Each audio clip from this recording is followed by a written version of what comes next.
Lucian Freud naît le 8 décembre 1922 à Berlin.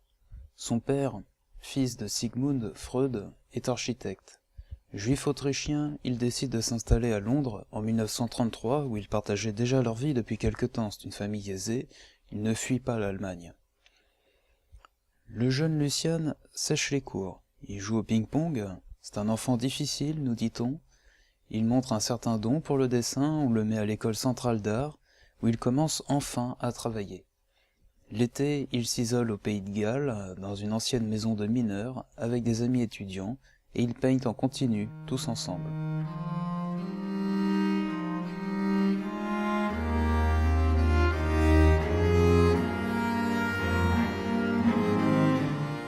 Sa première exposition, il l'obtient en 1944, à 22 ans. Immédiatement, la London Gallery l'intègre à ses collections.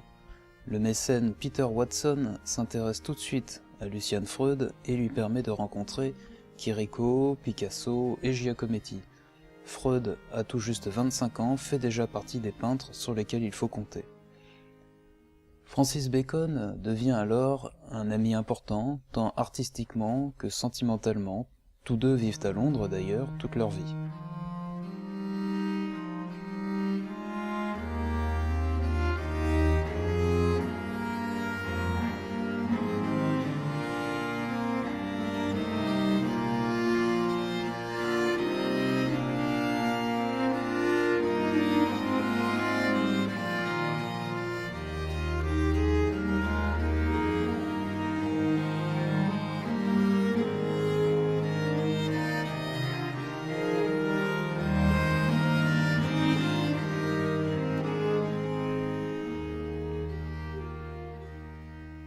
Freud est un cas particulier, il est considéré comme un immense peintre, un peintre figuraliste au XXe siècle. Il parvient à s'exprimer à travers la peinture comme jamais on ne l'avait fait, tout en conservant des codes artistiques que certains de ses contemporains ont jugés désuets. Mais ça, ce sont des questions de catégorie, qu'on se pose a posteriori et que Freud n'aborde pas. Et puis l'abstraction est devenue la norme quand lui faisait carrière. Donc il connaissait les enjeux, mais ça ne l'intéressait pas. Il vaut mieux mettre ce genre de préoccupation de côté.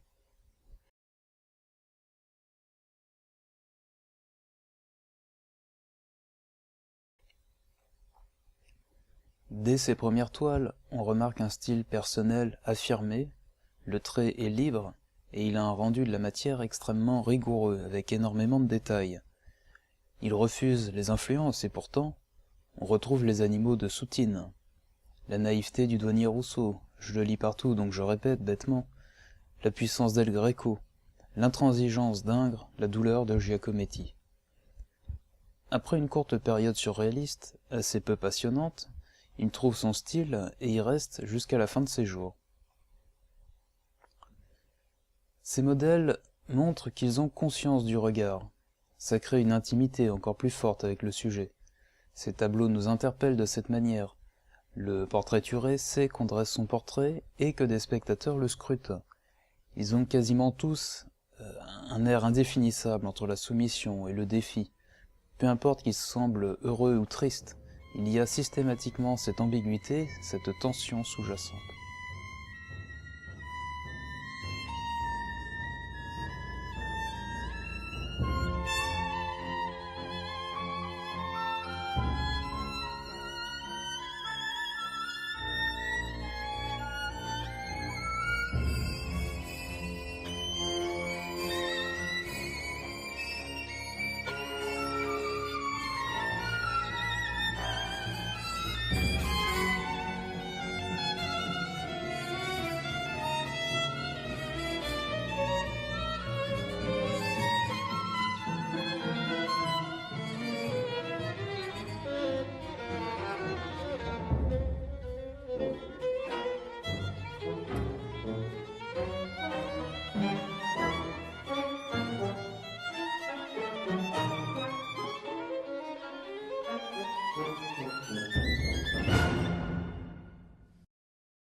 Lucian Freud rend compte de la personnalité avec une radicalité, une intransigeance du style qui peuvent s'interpréter comme de la cruauté.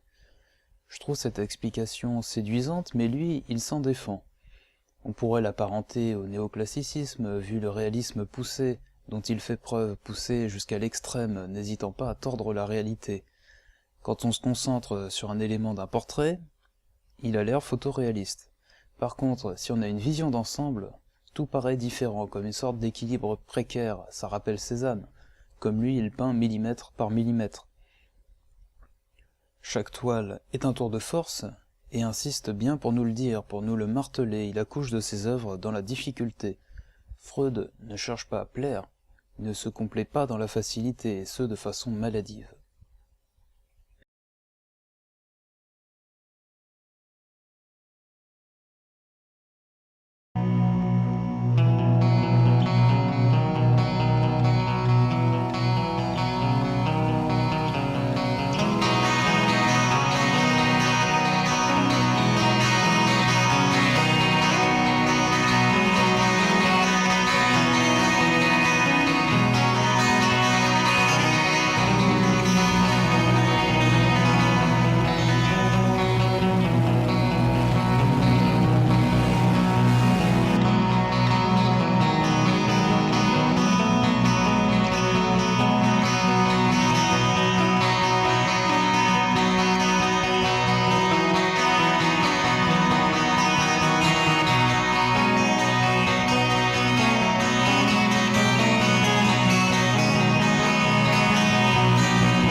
On l'a déjà un peu évoqué, mais Freud peint surtout des portraits.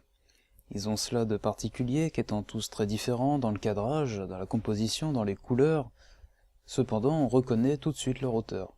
Ces portraits sont souvent serrés, plus près ils seraient flous, mais pourquoi s'acharne-t-il autant là-dessus? Pour lui, les détails des visages sont des terrains d'expérience, il y trouve des formes inclassables, et toujours nouvelles. Autre chose qui le passionne, le corps humain. Le corps humain est laid, il le montre dans sa laideur. On peut se demander si on a vraiment besoin qu'on nous montre cette laideur. Le dépérissement du corps, la peau flasque, les sexes ramollis, c'est un reproche qui revient assez souvent. On comprend bien la démarche, mais veut-on l'apprécier? C'est une autre histoire.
Plus on avance dans sa carrière, plus le trait est libre.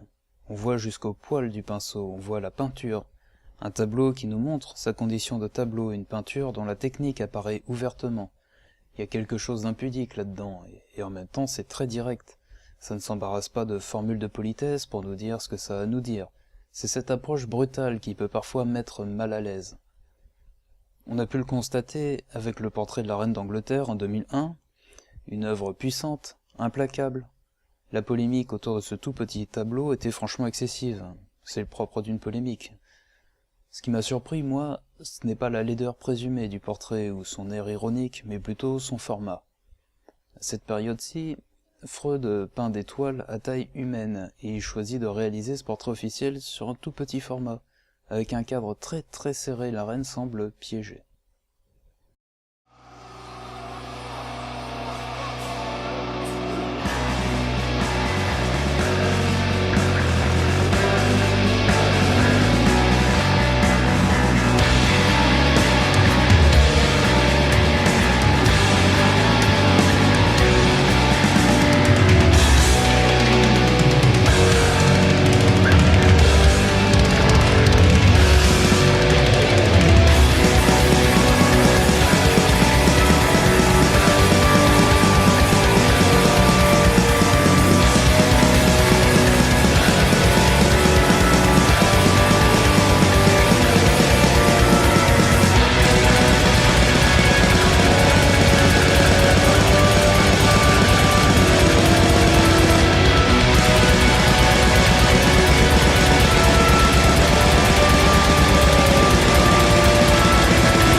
Ces toiles les plus touchantes, à la fois dures et bouleversantes, n'ayant pas peur des mots, ce serait celle de sa mère, qu'il a réalisée sur une longue période de façon assez régulière.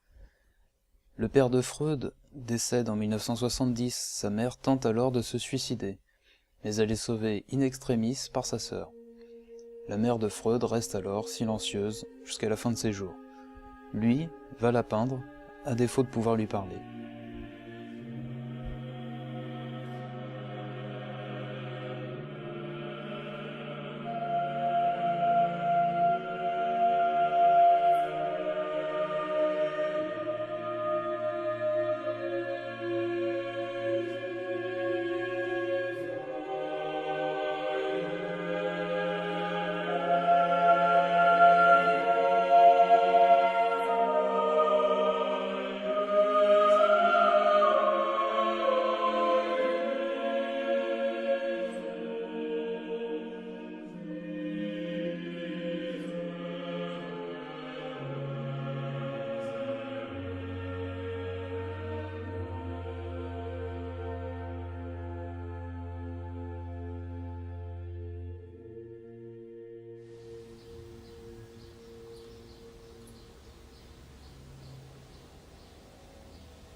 You put your knee forward.